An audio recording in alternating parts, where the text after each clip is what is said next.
you got to restart the stream to get the lower bitrate to work.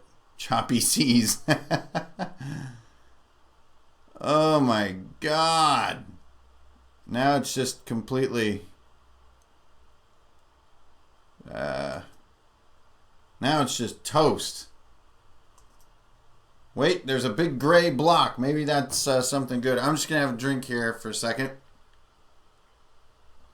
Hey, how about that quality? Okay, I would rather have crap video quality and no crazy lag. Is everybody with me on that one? Everybody hear what I'm saying? Are we back? Is this it? What was the percentage of drop off for the technical difficulties? That was 20 minutes of sheer do do do do do do. Hey, da da da da da da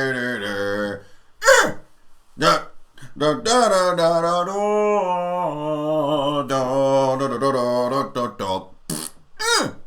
We raise a toast up to the boat. Ha! We drink today's long a goat. We raise a toast up to the boat. Ha! We drink for tomorrow. There you go. Woo! That was absolutely difficult. I do not know what I'm doing. It's the $10. I blame the $10 thing. Although you guys know me, every freaking time is the first time when it comes to streaming on the stinking interwebs. I have no idea. Drink for tomorrow. Drink for days long a goat. All right? Take 20 on the streaming check. Yeah, right, dude. It didn't work. I took 20 and I still got very low success. At least, though, this is tolerable. This whole thing is just, it's no way to commune as human beings. Oh, God. Just went in circles and circles. And there's like red. Anytime you see red buttons, you're fucked. All right. Well, get your drinks out. You guys already probably got halfway to wasted while I was fumbling around on the internet, just seething with fury. Because I'm spending half of my life on these option pages.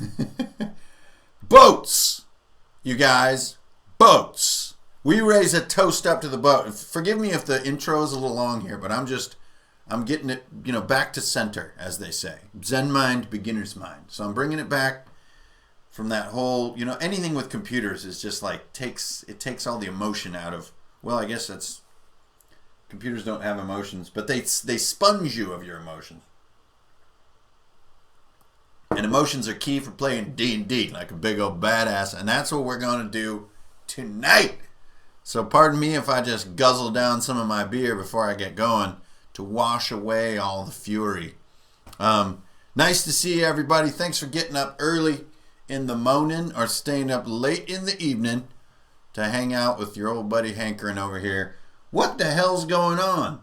We're on a boat, man, and we're going to talk about boats. So first of all, shout out to DM Scott and Black Magic Craft and the many others, the throngs of people out there making boats for their tabletop game. Everybody wants boat action, and I can testify for my own group, when the boat comes out on the table, everyone gets happy. And, happiness isn't really the commodity that a dungeon master deals in, so it's nice to momentarily see them happy so that then you can plunge them back into the boatless Underdark. But this episode is not about the boatless Underdark. This is about the boat-filled world of the surface, which could be the ocean or the sky, depending on your boat type. Because this is D&D, man. We can do whatever the hell we want. Long ago, there was a time of dragons and swords and maidens and treasure. And among these noble things was also boats. They were highly valued by treasure seekers for 4 reasons. 1, their ability to carry treasure. 2, their ability to carry disposable NPCs. 3, the ability to fight dragons. And 4, the ability to move quickly across the world map. Okay, so there you go. There's my thesis. why players love boats so much. But that's not as far as it's going to go. It's going to be better than that, I promise. It's going to be better. And the better will take the form of several points that I have involving boats. By the way, there's another little invention. I've taken my Room DC popsicle sticks to the next level, y'all.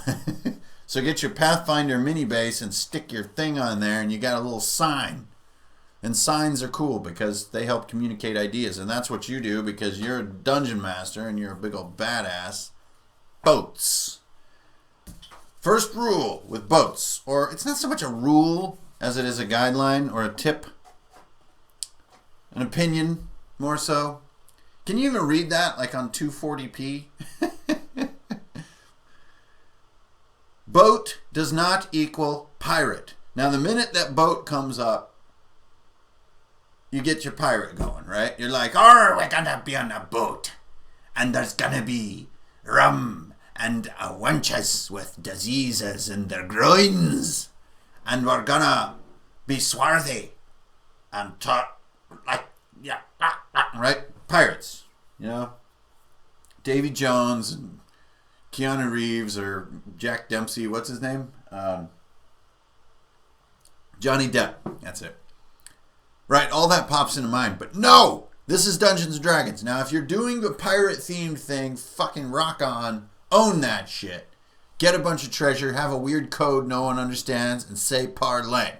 At least 4 times per session. Make parlay a drinking game. Make everything a drinking game because you're pirates. Then go outside and poop in the yard. Boom!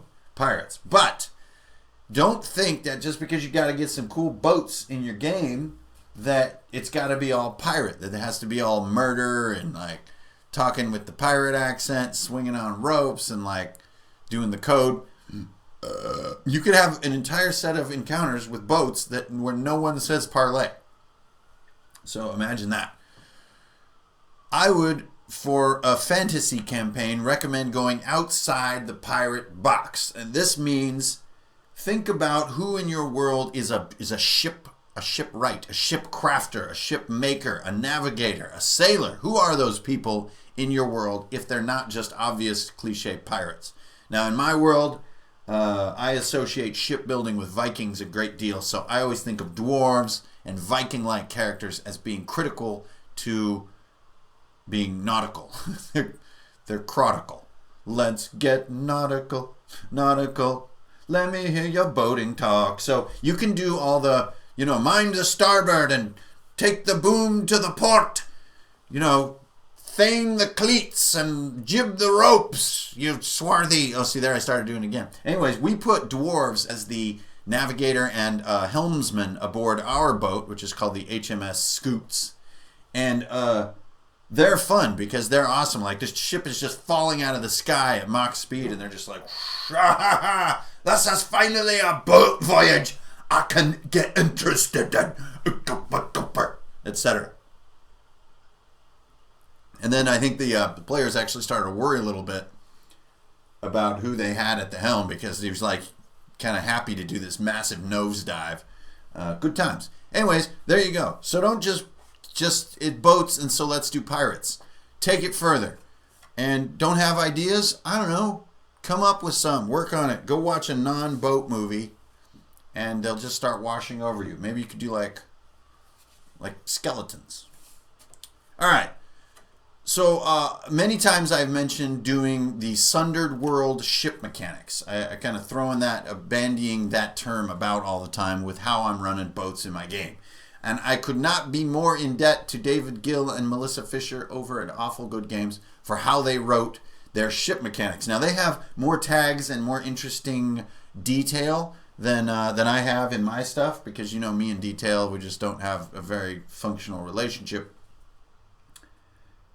But I took the spirit of what they designed and just brought it over to D&D. And I got to tell you, after battle testing it, literally, on the game board Saturday night, fuck yeah, it's awesome.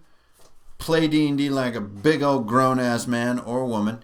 And it all starts with this concept right here. which all 4 pixels of it down there. This is hilarious. It looks like a Czechoslovakian potassium mine on this stream. I mean, that is some low video quality. Anyway, supplies. Supplies are the core concept behind managing a ship for your group of players. And we're going to talk all about supplies. This is where it all comes together. Now, on the one hand, you probably want some cool props. Okay, anytime something is a clutch mechanic, it's good to have props. Now, you know me, I'm not about arbitrary props.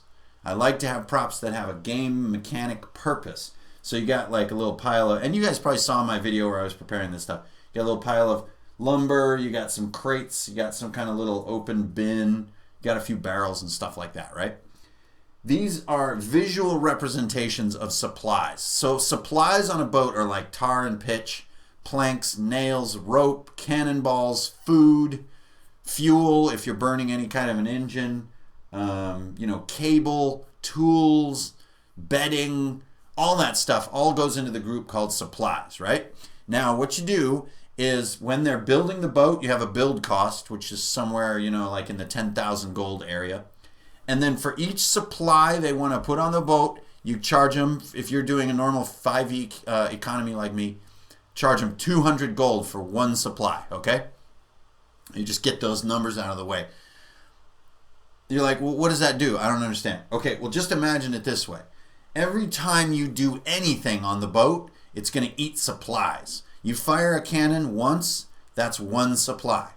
You sail for 1 day, one supply. You take damage and repair 1 ship hit point of damage, that's 1 supply. So on and so on and so forth. Now you're like, that's a really simple system. What's the big deal? Dude, each supply is 200 freaking gold. Think about that. Supplies are clutch. Now, if something happens where there's ship-to-ship combat, which you want to do it, these guys have a chained-up snow gorilla. I mean, normally, right? And so they come up and they're like, we're going to board. And it's a bunch of these lizard men. We're going to board the ship. So the snow gorilla jumps over, and he lands right on the pile of planks that's like their repair supply. And they're like, no, and he crushes it. So you take this prop off your boat, and you charge your group, your team, 1 supply just for where the gorilla landed on your damn deck. And then you're like, oh, screw this gorilla, man. Let's kill this bugger. You see what I mean? You can feel the pain. Now you do a full-on journey, like a 2-week journey, it starts adding up, man. Okay, why do I care? So that's your key concept. Just get that in your head so we can move on. Okay, that's supplies. Supplies are what makes the whole thing work. It's the fuel of the boat value and the boat maintenance and all this kind of stuff, right? So why do I care about supplies? Well, it's a great way to create feast and famine in your players and love and hate and to drive value in the campaign. Okay, so suddenly the players, and I don't know about you guys, but a lot of times players have so damn much gold they don't know what to do with it. But suddenly you have this huge sink for gold. Like they can pour thousands and thousands of gold into their ship just to prepare for an average journey. And suddenly you have something wonderful, especially when you're in the level 8 to 10 area, which is a huge need for shit tons of gold. Because the game gets really epic, and sometimes the storytelling at the epic level can get challenging for the Dungeon Master, and can be fatiguing for players to always be doing these epic deeds. Sometimes it's like, dude, we just need to go steal or earn like 50,000 gold. What are we going to do? Well, there's a hag out in the swamp, and folks say she's got 50,000 gold in her hag hovel. So let's go kill that hag. Turns out the hag is actually a lesser god in hag form. Anyway, it's a great pull and compulsion to be driving in your players. Now, not only will they have this great moment of like, ooh, let's sink all our gold into this boat. We got a friggin' boat. We're legendary now. Oh my God, this is awesome. But then the first few battles or journeys they get into, they're just like, oh geez, we have like 1 supply left. By the way, the boat does not sail if there's no supplies, period. It is landlocked or sunk. So, whoa. So don't run out of supplies. Like you run out of supplies and take any damage, that's like a hole in the hull. You have no tools and no tar, and sink, man. Done. You're in an airship and you run out of supplies, your engine turns off, you start listing, you start turning, people are falling off, the thing capsizes and then just plunges out of the sky. What? Yeah, exactly. So your players needing a ton of gold and inducing them into side quests and gold hoarding behaviors to feed into their ship is a great situation. It can drive so much gameplay. It's totally awesome. Okay, so that's supplies and a little bit of the meta of why supplies are cool.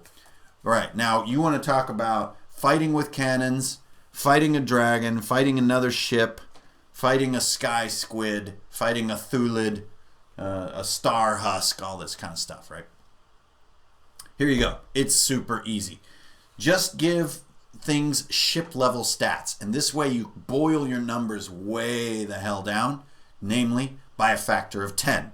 Okay, so your average ship is going to have 10 hit points and do 1d6 damage when it fires a cannon. You see how simple that is? So you come up against, like, say, a smaller ship like this one. This maybe has 8 hit points and does 1d6 with a cannon shot, right? Has 1 cannon. These guys have 3 cannon. So you can see how easy it is to get the combat done. And if you're fighting normal hit point creature versus ship, all you do is multiply by 10. So if I fire a cannon at a dragon and roll a 6, I do the dragon's 60 hit points.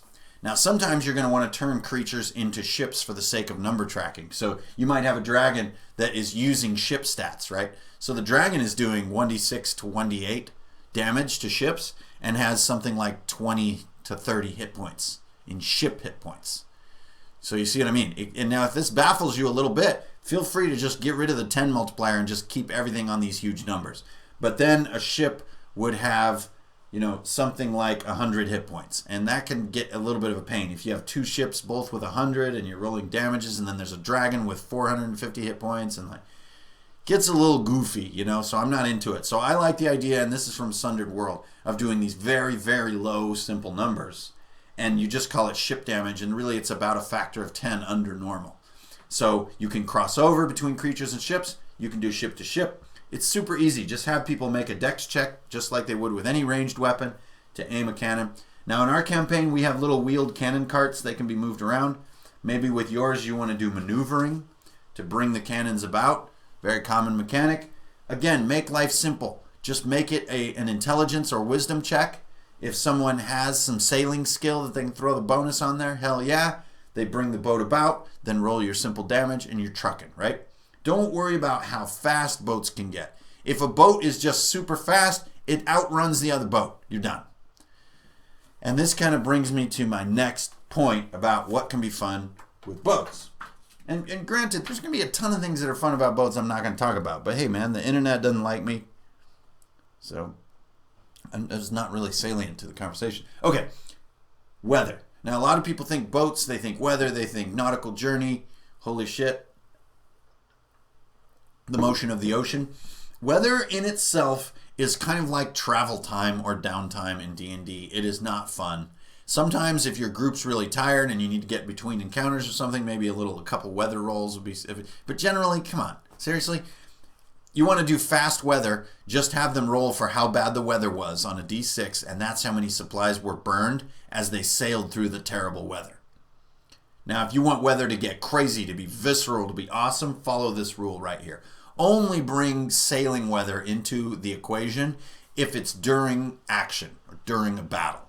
So if your ship is attacked by the Kraken during a storm, now that's pretty damn interesting. So an example might be they're battling the tentacles, they're crushing the ship and pulling people off, and they're stabbing the tentacles, but every 1d4 rounds, the wind reaches this crazy level of intensity and wants to sweep the deck clean, and everybody needs to make a strength or dex check to hold on, to not fly off the side. Now that is an interesting encounter, because then something like your cool little openable, closable hatch that you made could come in handy and be useful and good detail for that combat, because people want to get in the hatch, they're going to hold it closed. The boarding party is going to get up and they're going to want to jam the hatch open and fight and stab them down. It becomes interesting. But if you just say, okay, guys, you're on a journey and the weather gets really bad, and now let's role play out the weather. And it's just kind of like, oh dear Lord, why? So don't do that. Unless your party is into that kind of stuff, then hey, rock on. But think about waves tossing the ship around. Think about air currents. Think about clouds where it's hard to see. We had a real cloud problem with our encounter, so you couldn't see very far. And on a successful perception check, again, just working the DC-16 room it was that night, you could tell where the dragon was swooping around through the clouds. So you would get one round ahead of when it would arrive. You would see it coming through the clouds. So we had a cloud visibility problem. Also, we have a shattered world where it's all listing into giant fragments, and our navigators were a bit baffled by where all the continents were, so it took us 2d10 days to make what would normally be about like a 3-day journey. So that's, I can't remember what we rolled, but something like 14 to 16 supplies were burned just for sailing time. But the best part is only one person has to make one roll, and they got to make it, so they have to cringe as they do it, and you're kind of done. The feeling of the journey is complete, and you can move on to the action, and that's good. It's a good thing.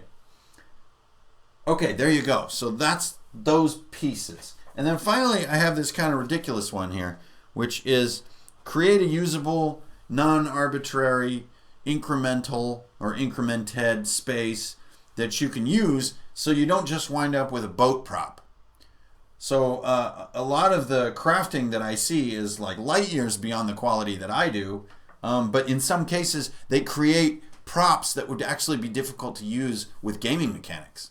So non-arbitrary means like, well, you know my philosophy is don't put a lot of stuff into your board pieces that is not germane or useful to the game itself. Like lots of tiny detail that really just crowd out the play.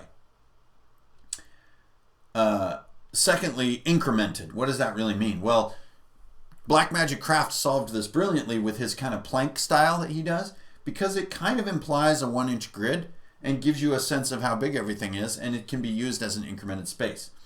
I left my masts non-connected because, well, sails are even worse, but masts are pretty bad too. They block people's hands, they block people's views, they want to topple, and like there's some other stuff going on. And I honestly think even masts, it's asking a little much, but it's kind of critical to the overall concept. But I could really see this being totally fine. Like I'm on top of the mast.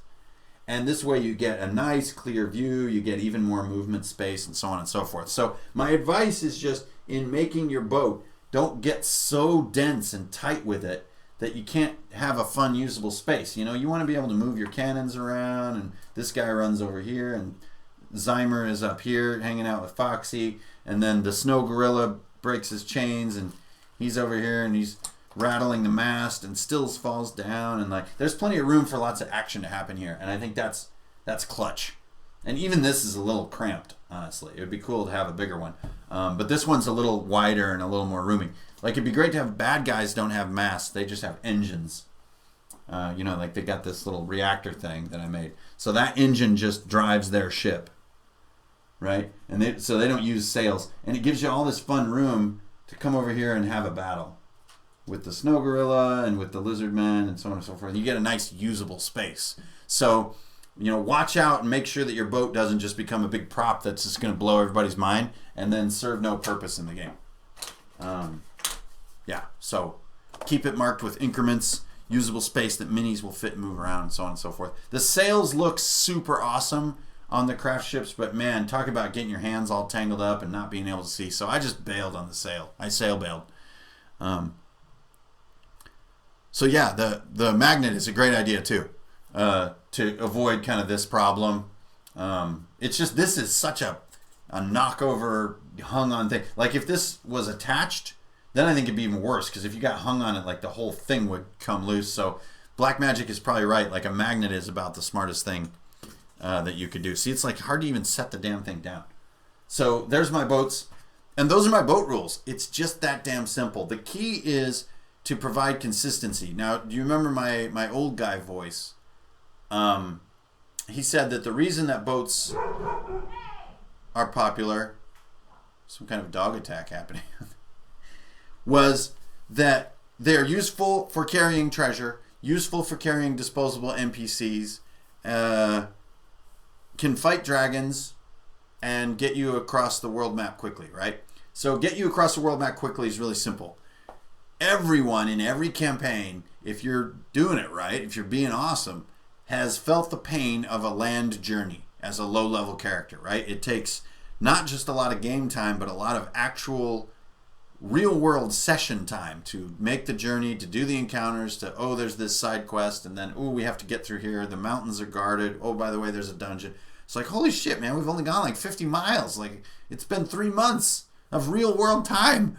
So everybody has felt that feeling. So if you can go, you know, from one end of the Sword Coast to the other in one dice roll in a ship, oh my god, yes. And your players need to feel that contrast. It's exactly the same with NPCs and treasure. You should reach a point with characters at level 4 or 5 where they have too much treasure to carry around. And don't be a troll and like have some kind of stupid encumbrance rules, but remind them they have too much damn treasure.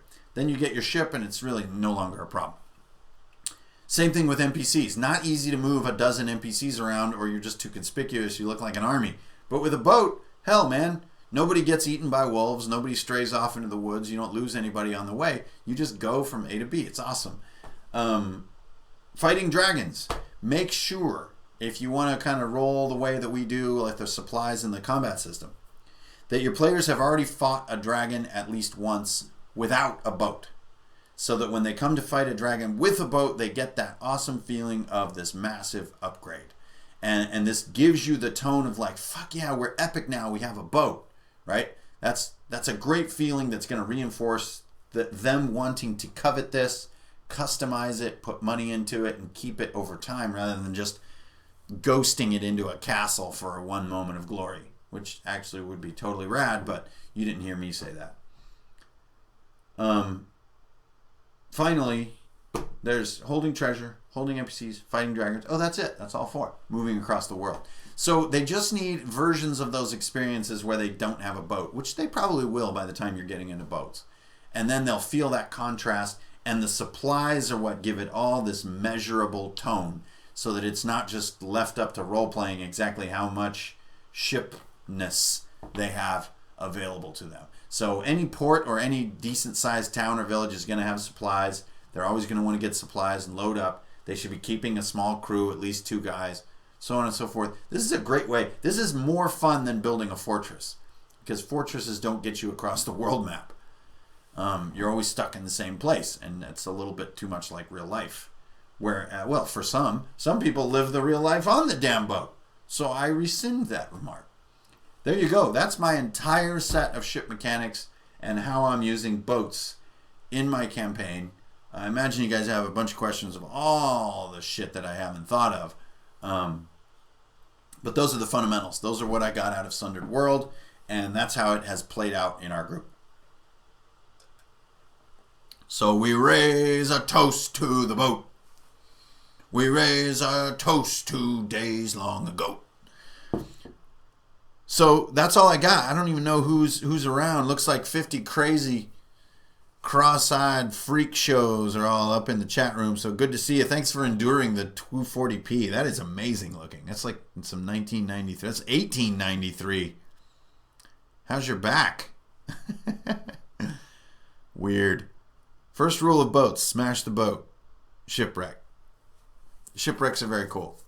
If you go through all this and you do one night of gameplay and then they smash the boat and have a shipwreck, I'd say that'd be a little too quick. 2 to 3 nights, okay, I'll give you a shipwreck. But then that shipwreck better come back in the story. Like way in the future, there's this legendary shipwreck with the treasure those buggers lost down in the jagged rocks of Dagger Coast. How about random encounters while on the boat? Well, yes, there's a million awesome ones. We don't do random encounters in our group. We don't have time for it. I don't really believe in random encounters. There you go. We are on super hardcore missions, and the missions demand all that I can provide as the DM just to lay carpet out in front of my players. So we don't do anything like 3 wolves jump out of the ocean. But hell yeah, if you do random encounters as part of your game mechanic, the ocean or the sky is a perfect place for it. Well, one guy here only has one eye. That's cool. You've got some celebs in the audience. Oh, yeah? Who do we got? Are you Miley Cyrus? Oh, it's... You mean Yoda? Well, sure, man. Yoda's always kicking it. That's not fair to call Yoda a celebrity. Scotty is more than a celebrity. He's like a real person. Celebrities are androids that are created to package products for us. Scotty's a real dude who does real things because he wants to, not because he's being told to. But, let's not get into all that. So, opening it up, badoosh. That is about all I had to say about my damn boats. As you can see, it's like, I'm just trying to keep it dirt simple. As always, my focus is always on the monster manual and on room design. How do rooms create mechanical situations for fighting tough monsters? And what monsters haven't we dealt with that can be customized to be mini puzzles inside themselves? That's really all my work. So the boat is a big treat for everybody, but I really did not want to get into like this whole boat thing. There's so many more dungeons to run, tunnels to check, monsters in the book that we haven't, put on our trophy wall. So that's still where my focus really is. Hey, Nima Bad, what up, Rod Dog? Yeah, back tattoos suck. Oh, that's what you mean. How's your back? Oh, it's fine. Thank you. Healed up just fine. Felt great. Love tattoo on the vertebrae. It feels outstanding. Do the size of the boat models cause issues with tabletop play? Well, that's you can kind of see the scale here. So this is a normal playboard that we use, and 2 boats. And I was thinking about making a couple little dinghies, little like assault craft, fit just fine. But you could have like 3, 4 little sort of shoring dinghies. Quite easily. So actually, no, I didn't think that the boats were a problem. If you got into like a massive galleon that was like bigger than a playboard, yeah, I could see that being a little bit of a pain in the butt. So I would stick to sort of the Black Magic, Scotty type scale. It's a comparable scale. Just because you get, it doesn't take up Cheeto space, Do the size of the boat, oh, that was well getting them, oh. Good job, man. Anna Clara, what's up? So that's it. Yeah, I that whole snafu with the stream just took it out of me. That's all I got for mechanics. That's the end of my 3x5 cards. In other news, thanks everybody who showed up to get more copies of Daring and Doomed and to get t-shirts. That's totally awesome. And also people reading the book and putting reviews up. This is both a thank you and a shameless plug.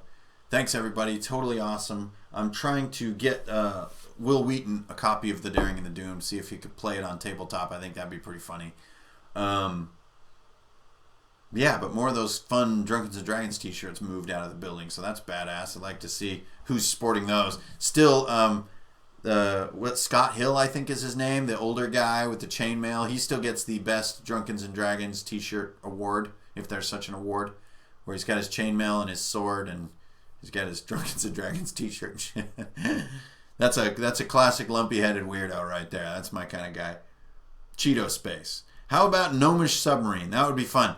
Totally agree. A little bit difficult to make it happen on the board.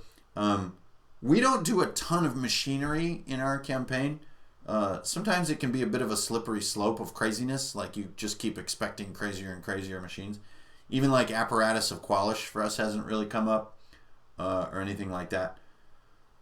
So, no, we haven't done submarines yet. Also, we do sky ships, not ocean ships.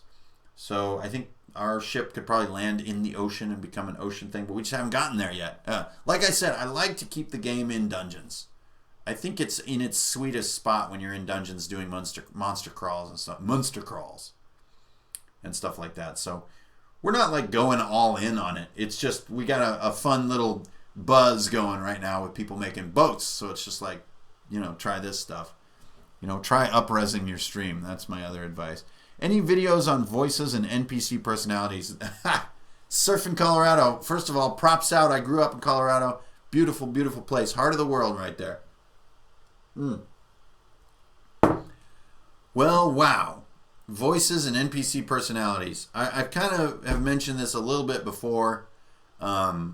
First of all, just be yourself. If you're the kind of person who does silly voices and accents and things like that, then by all means, unleash it at the table. If you're not, when you force it, it can make people's skin crawl. So, you don't always have to do it.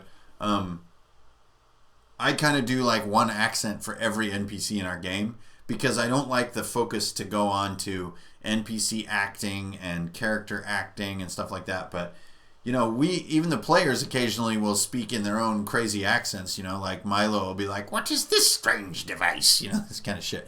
But we never really get into it much. It's a very light element that really is just around the game. We treat our game like it's the game there, not like it's, taking over our brain. Now, the more interesting part of what you ask is personalities. It's really easy to convey a very simple personality in an enemy. Like, you hate this guy, period.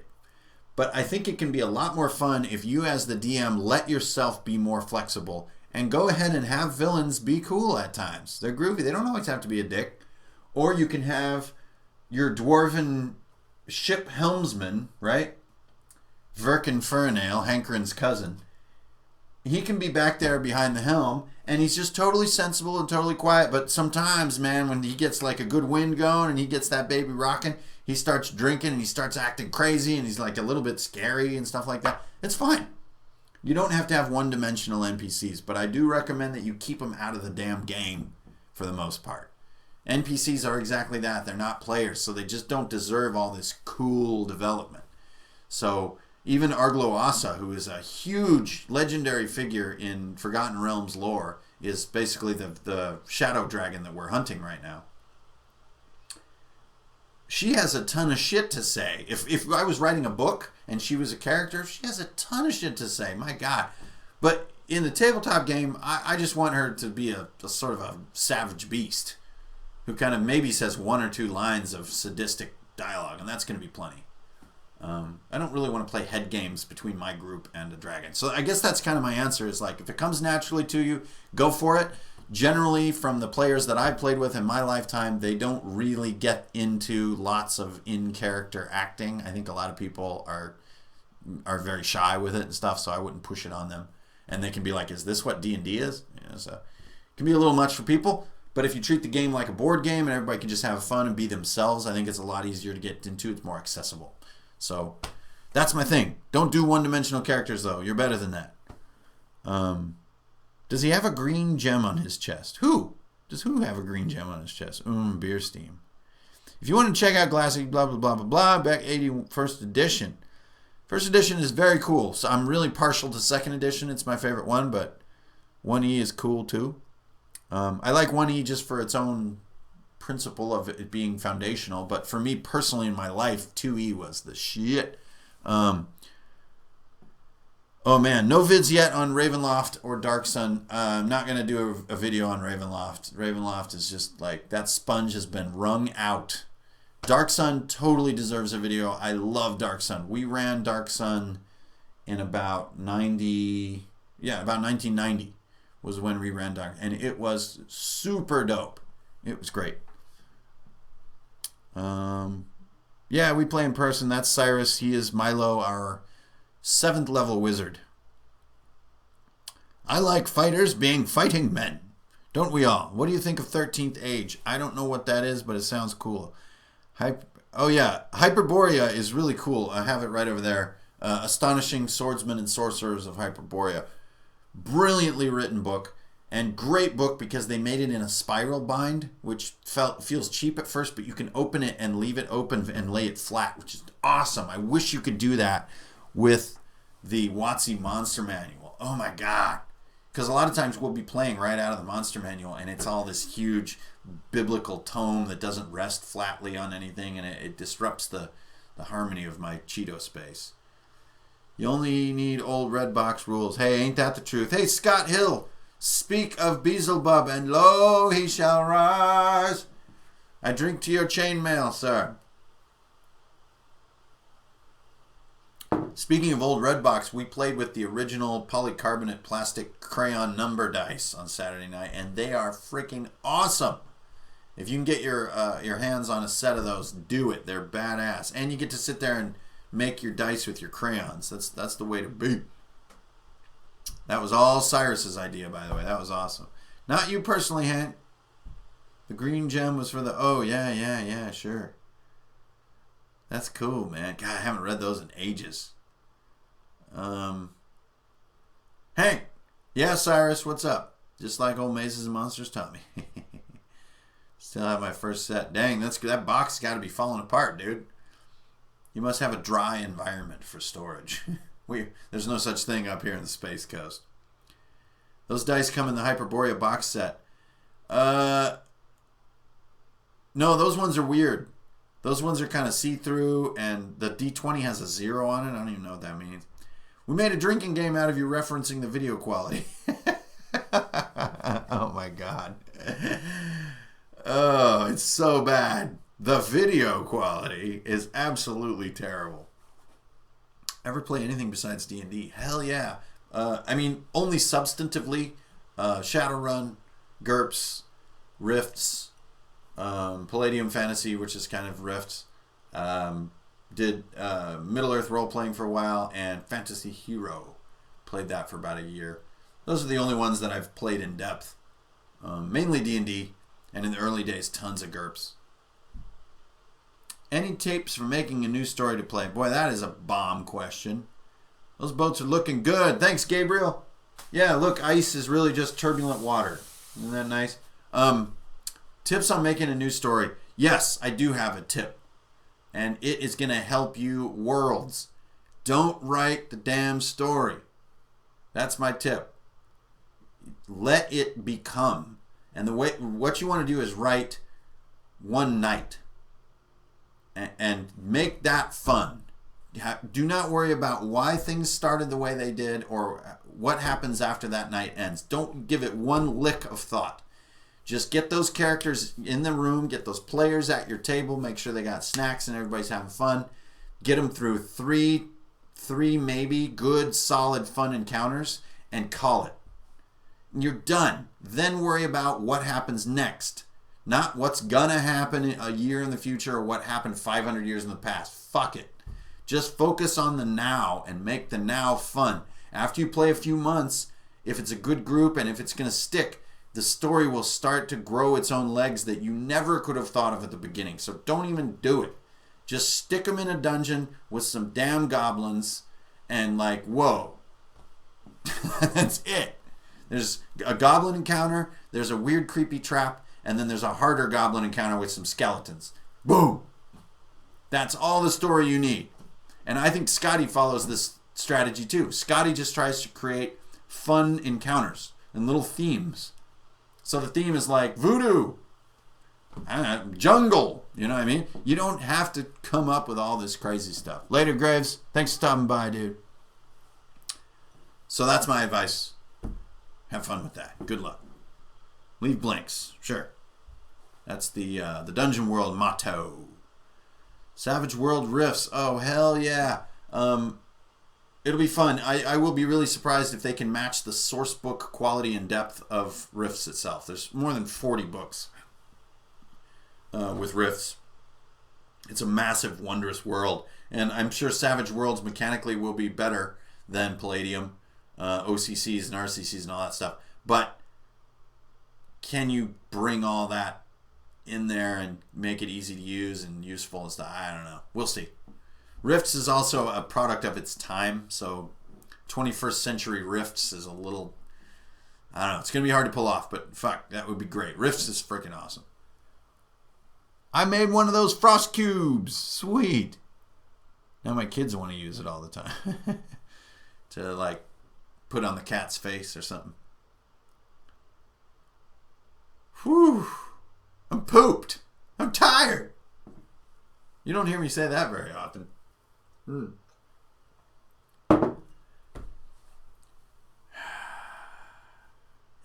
And I remember when I used to go to work, come home, film, wake up the next morning, edit, come home from work that night and film some more. Lordy Lord. That was a hard year. Last year was dense, man. Dense. I'm a little more bent on having some fun this year. I'm also just, it is awesome to have tabletop group that has gone from level 1 to level 7 with no shortcuts or BS. It's taken us 10 months or so, and the group is just glued together now. It's like when we get back together, it is awesome. And so I just want to put more of my work into making sure that that group has the maximum amount of fun and that it's fun for all of us every time and stuff. So that's like where my head is. Last year it was very expansive. I was just thinking like, everybody, I'm on DM for the whole world. Palladium was cool too. Yeah, Fantasy Hero, same thing. Kind of a disappeared art, but Fantasy Hero was really neat. Just wore the cover off that book. Thanks for staying up, Scotty. Hey, I got a question for you. This thing goes two ways. At least if you can see through the video quality. Did you decide if you're gonna do your con? Is there gonna be Scotty Con, Ohio Con? And are you gonna DM at that con? I would like to think many people are wondering the same question.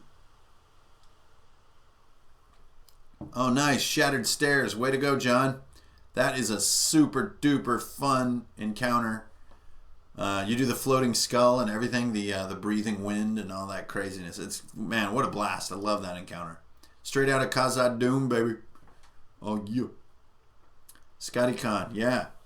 What's the deal? What's the dilly on Scotty Con?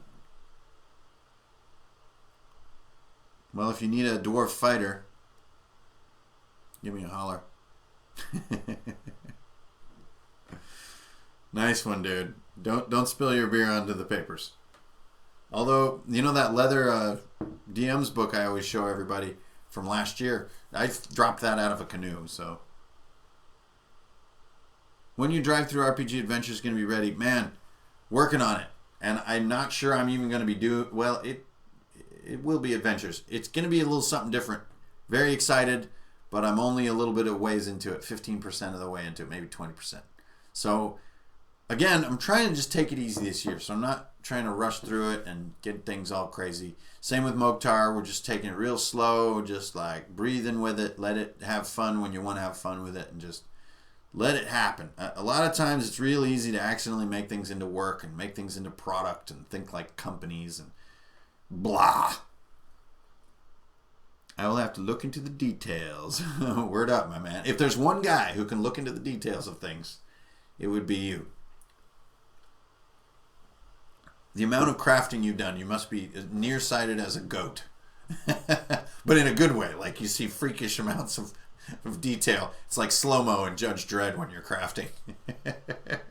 It's like glue dripping in rainbow slow motion. You're just like, yeah.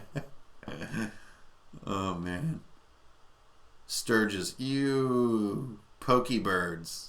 Pokebirds. Do you have a favorite go-to monster that you use to harass your players? That's a fun question, but in this campaign, the only one I've really had as a go-to is an Umber Hulk. The Umber Hulk has come up more times than it should have. Even though one of my favorite monsters is also Displacer Beast, but that's only come up once. But there's just so many to work through. It's hard to do very many repeats, even with goblins and stuff, without it feeling, flirpy. So I guess no. I really don't. Mosquito bats. Oh my gosh, we have some bad bat stories. This pirate shirt is pretty comfortable, I gotta say. And all you need to do to make a pirate shirt is go buy a very large shirt.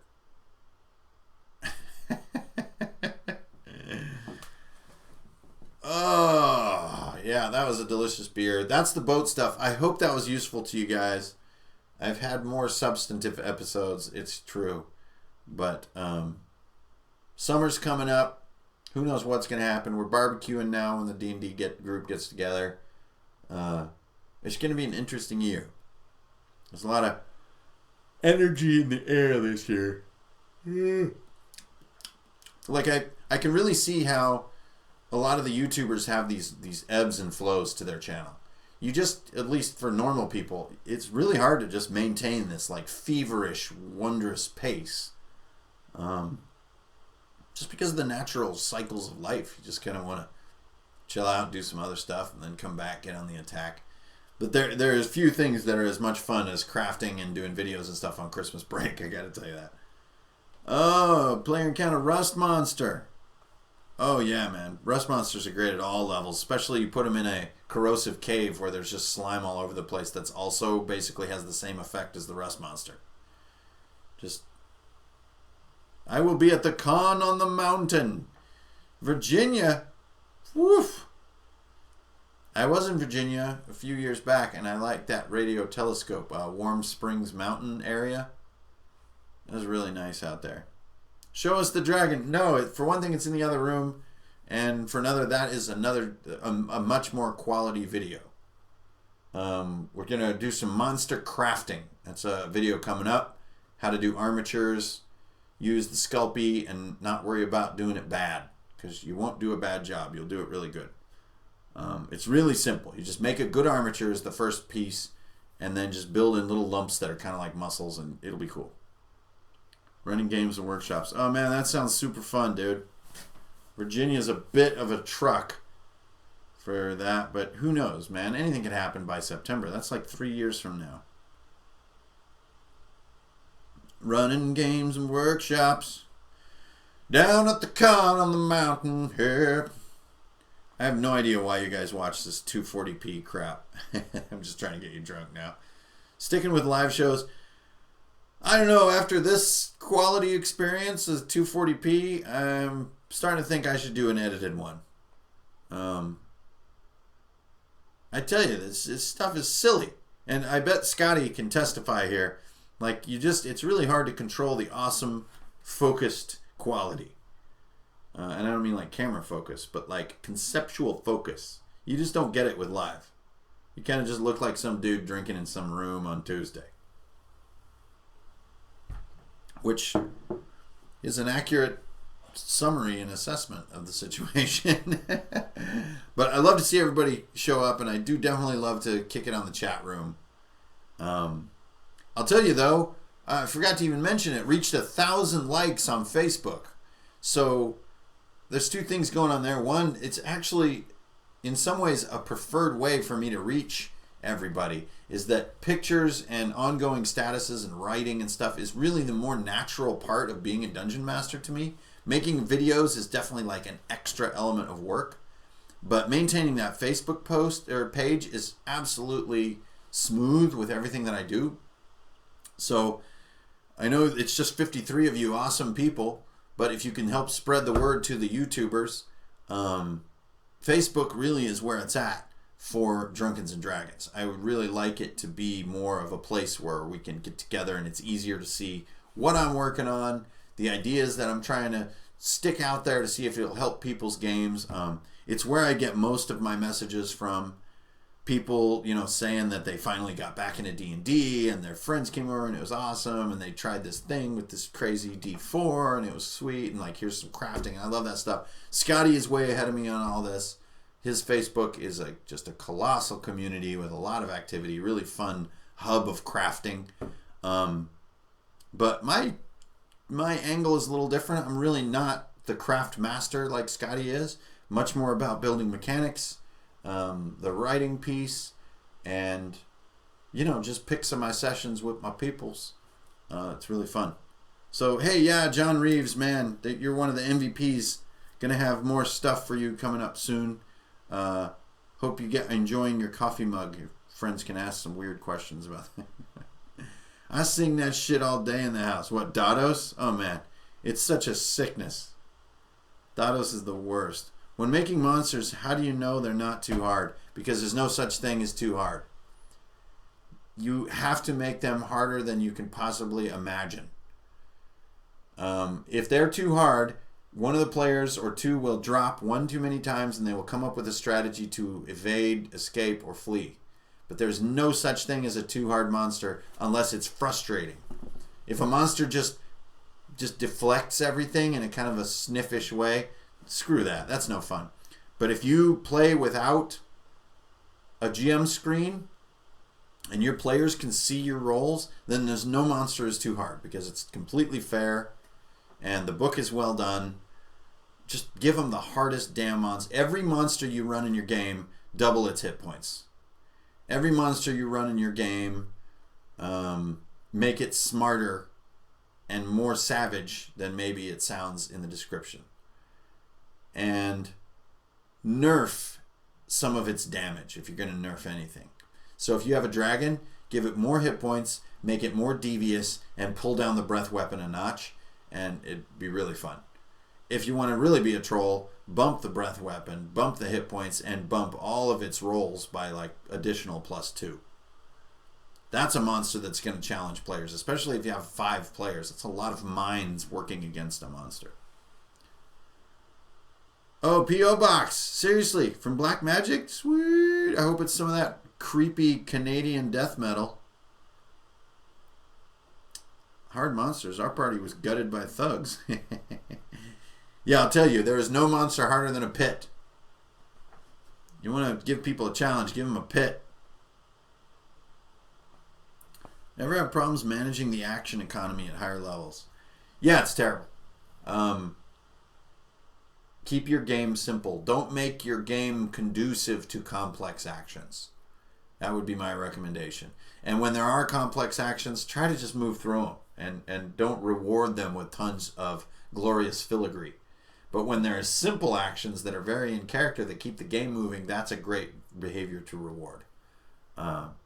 But yeah, man, action economy or complexity economy at high levels is every DM's nightmare. It's very difficult to deal with. You want players to enjoy the wealth of being high level, but you do not want your game to be bogged down. Good luck. If you solve it, let me know. It's a never-ending DM challenge. I've had players devastate so-called hard monsters and almost die from easy monsters. All depends on the circumstances. Amen, my brother! Circumstances in this paragraph is a huge operative word. It means your room design. It means what's happening, when and why. Are they softened or are they fresh? Is the environment coming at them or is it on their side? Like, that's the stuff that matters. I could not agree with Scotty more. D&D 5 can get freaking bloated with numbers. Yeah, it can, but it's also you doing it. Make sure all your casters have spell cards and make sure that you yourself are boiling everything you can down to extremely simple numbers. That's about it. The only area I have in my game right now that's irking me is I can't get a clear decision on when to use strength checks and when to use this athletics garbage, because you can get some overpowered oddity, and I need a more clear answer for people. So that's the homework I'm working on. Best kinds of traps.